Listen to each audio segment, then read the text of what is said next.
Terrance Howard is like a legitimate genius. Like he's like, you talk to the guy's absolutely brilliant. Maybe he figured it all out.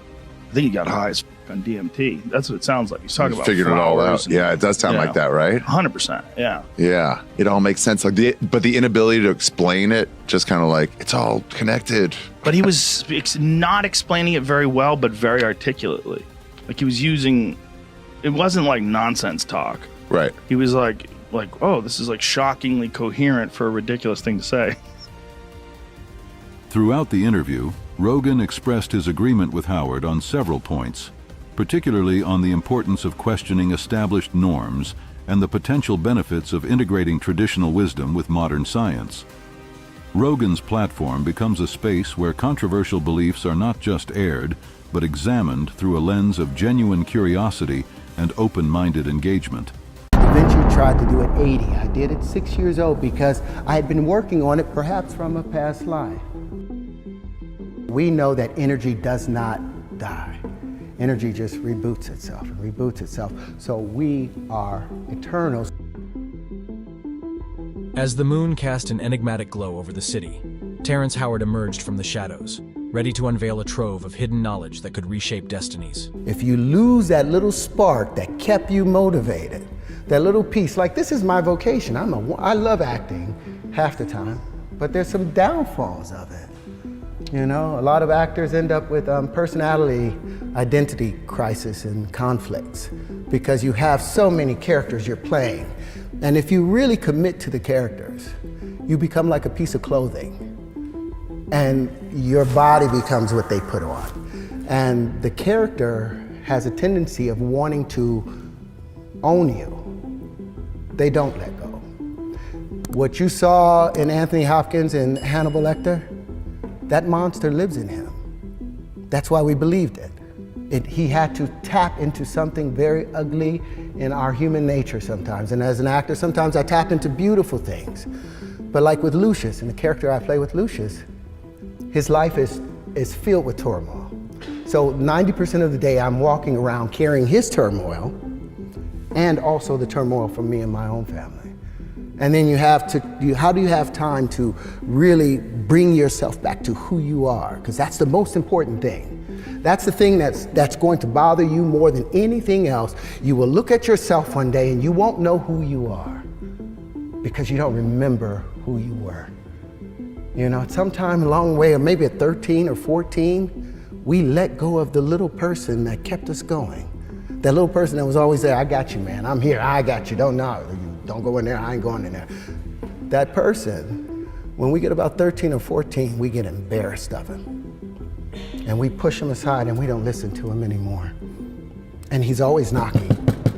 Hey, hey. And after so long of a time, maybe 10, 15 years, you don't even know him. You show up at your own door and you don't even know who you are. Your family doesn't know who you are. So it's important, no matter what you do, no matter what challenges you go through, you remember who you are. Tension filled the air as Terrance Howard took the stage, a man carrying profound revelations that would shatter long-held illusions. Now, you know this is one of the oldest symbols in human history, right? Or do you not know? This symbol was found in the Temple of Osiris in Egypt, and it had been molecularly burned into the wall. And it's 6,000 years old. This same symbol has been found in the forbidden temples in China, sitting under the fufu dogs. And the foot on it, the flower of life, saying whoever controlled that flower of life controlled the universe. There were secrets in that flower of life that Da Vinci spent his whole life trying to uncover. There were secrets in that flower of life that Newton spent his whole life in secret trying to uncover. The same secrets that Pythagoras was desperately trying to uncover. But the problem was, they kept seeing this in a two-dimensional space. They couldn't get it out of this two-dimensional frame, and as a result, they got stuck in this plane, a flat plane. Now, what Da Vinci and all of them wanted to do, they were trying to find a way to bring this flower to life, because what is inside of it? Well, apparently, there were secrets inside of it. shapes. They got the Merkaba and all of those other things out of it. But they were misled by something I think called a straight line. You guys believe in straight lines? You believe there's straight lines in the universe? Well, let me hit you with something. All energy in the universe is expressed in what? It's in motion. If something is still, there's no energy. Kinetic, right?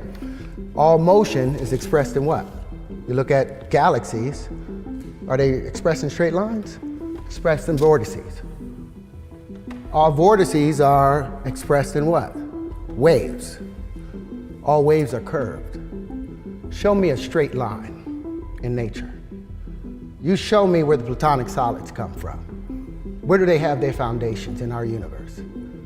Are there any straight lines? If you look at anything, there are no straight lines. That's been the mistake. We've been looking at these straight lines, this Euclidean way of thinking, and missing the curvature of nature. Under the neon glow, Terrance Howard's voice resonated through the hushed crowd, each utterance bearing the weight of a reality-shattering disclosure. Do you believe in loops? Do you know the square root of 2? Do you think that's a loop? Do you believe that the square root of 2 is the square root of 2? Yes or no? Hands up, no? I want y'all to take out your phone for a minute then. We're gonna do one thing. Everybody got a phone? Put it on the calculator and turn it to the side so you can get all the long numbers out of it, okay? Now I want you to put in 2 and square root it. 2, hit the square root, you'll get 1.414213562373095 ... right? Now I want you guys to do me a favor, cube it.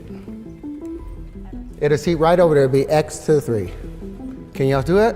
Have you cubed it? It'll see 2.828427121746190.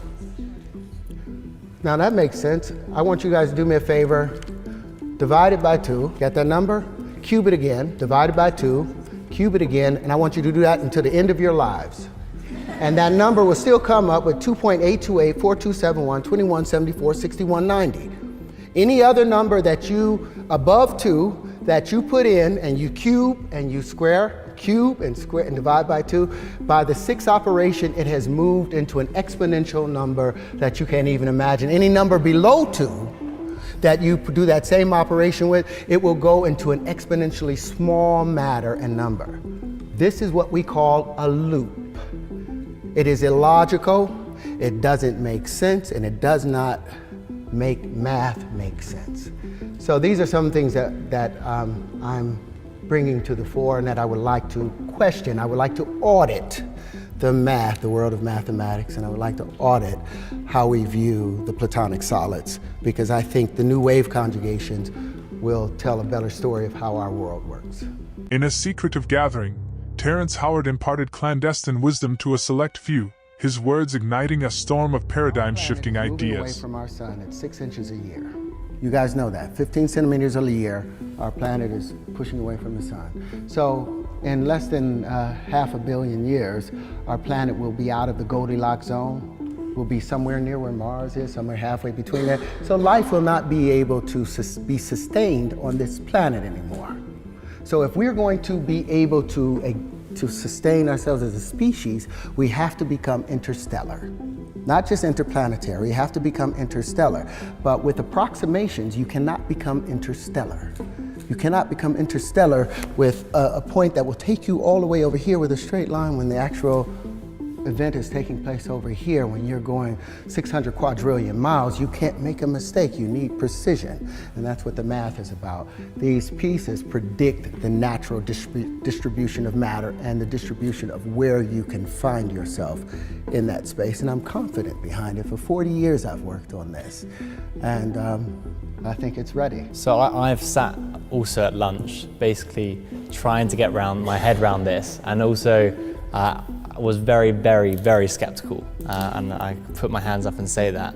And one of the things that you mentioned was sort of about how this applies to, I think it was the electric sun model, and that's where it's a theory that suggests that the sun is powered from external forces rather than what is usually, rather than nuclear fusion, which is the general consensus among scientists.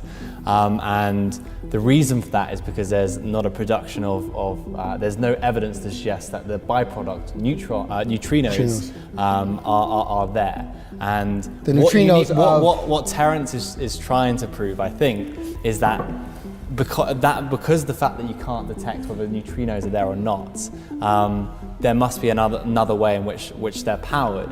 As the room fell silent with anticipation, Terrance Howard's lips unleashed a torrent of forbidden knowledge, sending shockwaves through those brave enough to listen. Don't forget, you know what I didn't want to forget? This flower of life. Because apparently I'd been interested in it at a given time. And I came out and I was born. The first thing I thought about when I was 5 years old, I was obsessed with bubbles. I was like, why does a bubble take the shape of a ball? Why not a square or a triangle? And I would go and try and make square or triangular bubbles. And you could never do it because it turns out everything expands as a sphere and everything contracts in geometric form. You drop a pebble into the pond, it expands in a perfect sphere unless there's something in the way. The moment it hits the edge of the shore and starts to come back, it's the contracting waves that hit the expanding waves that creates the initial geometries. Everything expands as a sphere, everything contracts in geometry and fits, basically. So what I'm saying, and what I tried to tell you guys earlier, this is not your first time, it's not your first rodeo, and it won't be your last rodeo. Don't panic in this life. You can actually, there's no sense of death. Everything goes to sleep and it wakes back up again. Refolds and unfolds, refolds and unfolds. And if you're wise, if you're careful, because you can remember conscious moments in your life, can't you? You can remember moments when you're like, wait a minute, I'm in a bigger space than just this little body right here. You become fully aware of everything around you. And if you quiet yourself, you can think about those things. Well, apparently I did that at the last passage because when I came into this life, I woke up, remember, don't forget, don't forget, don't forget, don't forget, don't forget. And the first thing I did was worked out the flower of life. When I was 6 years old, I started making these pieces. What Da Vinci tried to do at 80, I did at 6 years old because I had been working on it perhaps from a past life. Now, I'm not trying to say I'm crazy or there's reincarnation or anything, but we know that energy does not die. Energy just reboots itself and reboots itself. So we are eternal. So stop panicking, thinking your life is over. You've done this trillions of times.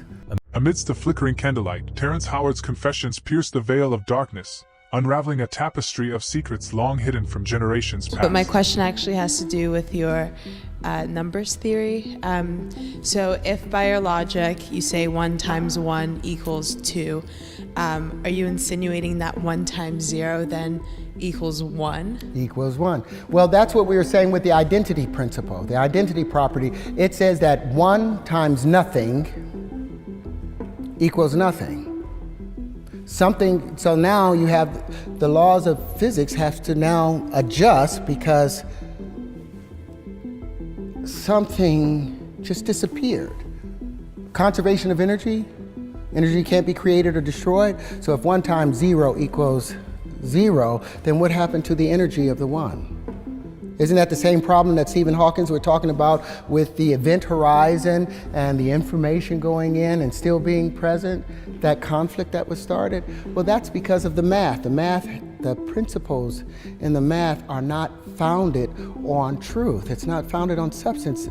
The identity principle, anything times 0 is 0 and anything times 1 is 1. Where is that number? Where is that exemplified in nature or in universal phenomena? Is it? Do you see that?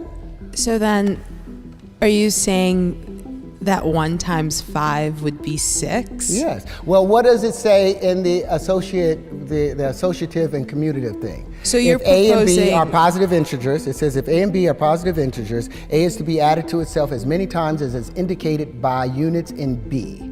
So you're not proposing an audit, you're proposing like a Well, I'm not the first one reconstruction to of say the way need we to do understand this. math. You know what's interesting? In 1856, a man from Liverpool named Richard Dover Statter challenged the Dewey Decimal System and said that it was wrong, and created an entirely new system to show how it can be brought into correction. So I'm not the first person to state this. It's a number of people did it, but look up Richard Dover Statter.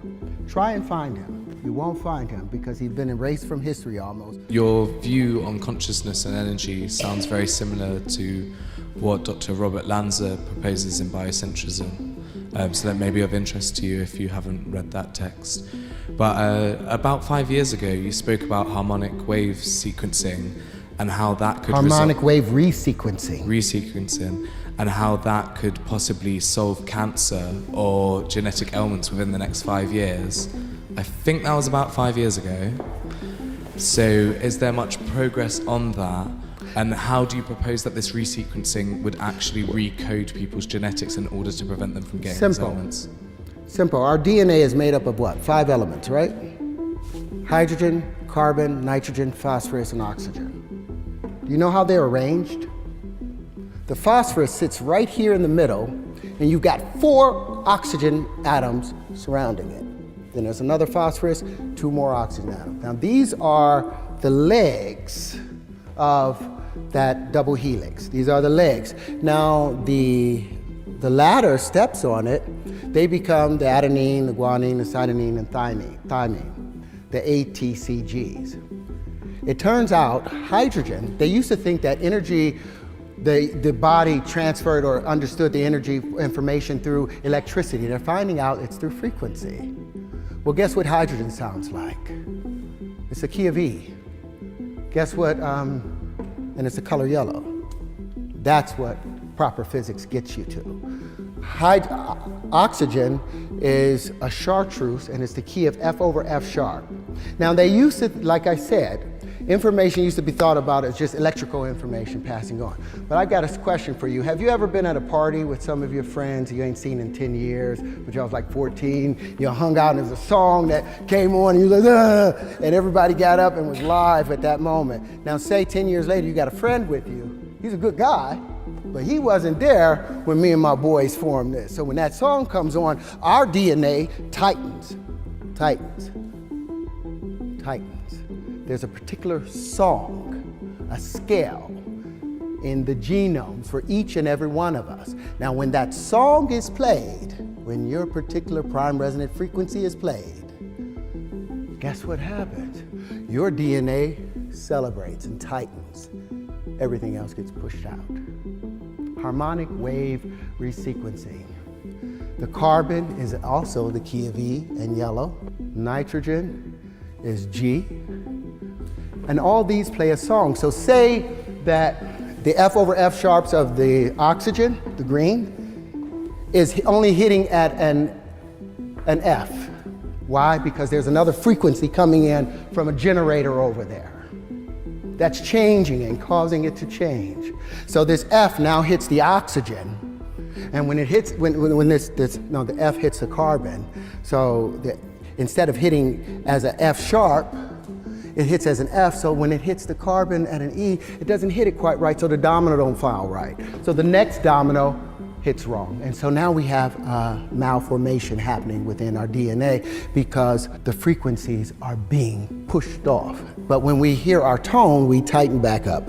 So yeah, I'm in the process of building the harmonic wave resequencer with another doctor who has been able to successfully cure AIDS and cancer. And it's well underway. But I wanted you guys to understand how that works. It's so simple. You do not need to tear the human body apart when all you can do is use frequency to bring it back to its normal space. Emerging from the shadows in the midnight hour, Terrance Howard carried secrets with the power to redefine reality itself. Do you think that the reason that we have like economic crises, for example, is because we are not understanding our numbers correctly according to your theory? Well, I think we have an economic problem because we are the only creatures in this universe that use currency. There are no other creatures that use currency in order to exist. Why is it that we chose this strange thing that isn't even real? Other creatures, they drink water, they eat fruit. they eat other animals.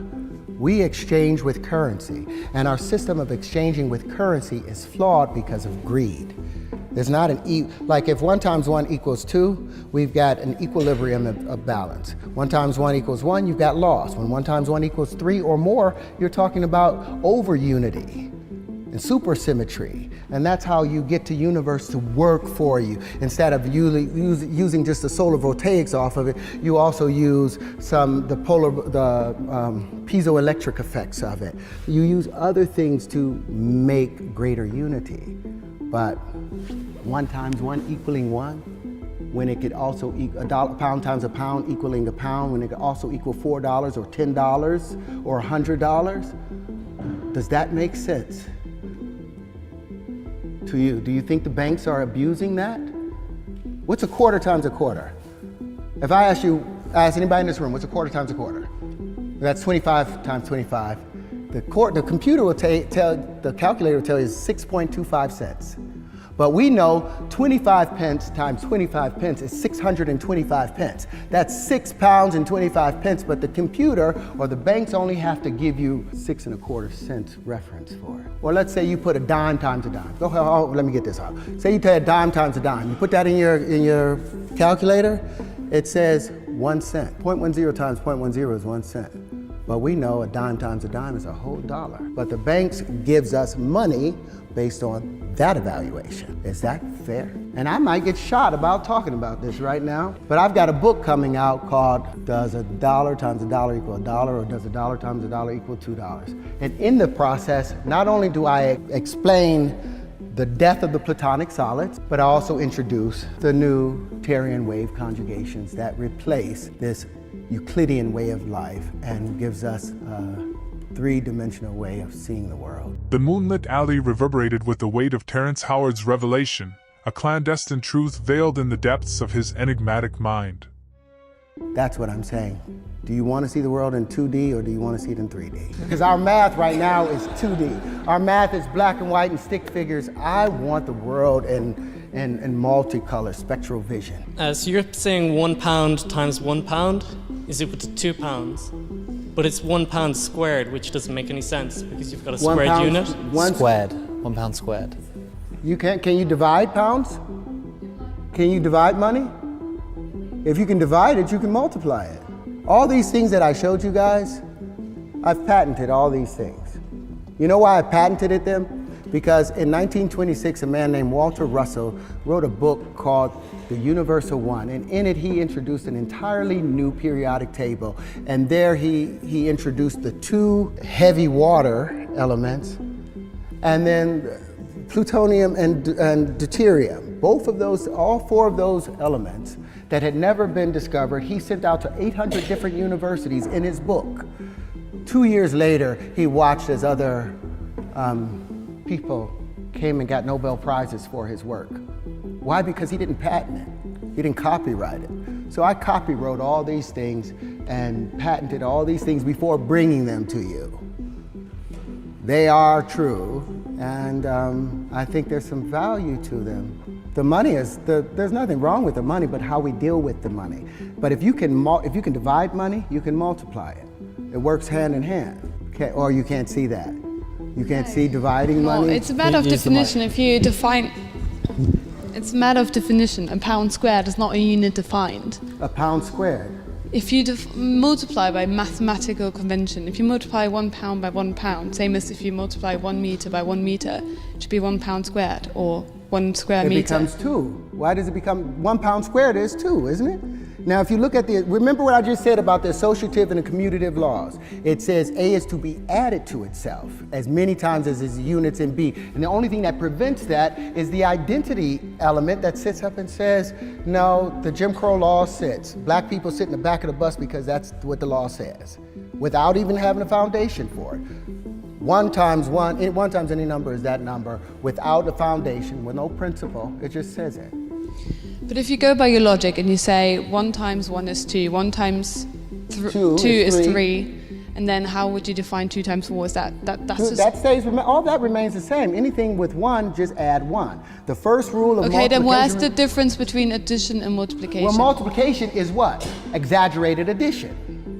Isn't it? But isn't it a matter of mathematical convention? What is? If it was defined in the beginning, it could have been defined differently, but logical, it makes the most the sense. mic, darling. Sorry. Is it a matter of mathematical convention? If you define beforehand that something, logically, it makes the most sense that 1 times 1, if you have one laptop, 1 times a laptop is 1 laptop, that makes more sense than you say it's 2 laptops. Well, now if you say... And then that's where the mathematical convention comes in. And that's large part of math is convention. It's how it has been defined. It's a matter of definition. And it's wonderful. The convention is all right if the material and the information being shared in the convention is true. But when you're talking about dogma being added in with that thing that I showed you, did you look at the square root of 2? Do you think that that's a loop, that's a natural thing with the square root of 2? Did you believe that? Pi, there's not a mathematical... No, it's not the same though. It's not the same with pi. What we just did, we multiplied it, we cubed the number, and then we divided it by 2, and we cubed it again and divided it by 2, and we did that a number of times, and that number still remained the same exact number, which we know cannot happen. While the city slumbered, Terrance Howard unveiled a cryptic journal, its pages etched with forbidden knowledge that could rewrite the course of destiny. It's right there, and that's what they say is the difference between, that's what they say allows 1 times 1 to equal 1, because 1.4142136237309 ... is the square root of 2. But we know that that's not the case, because it's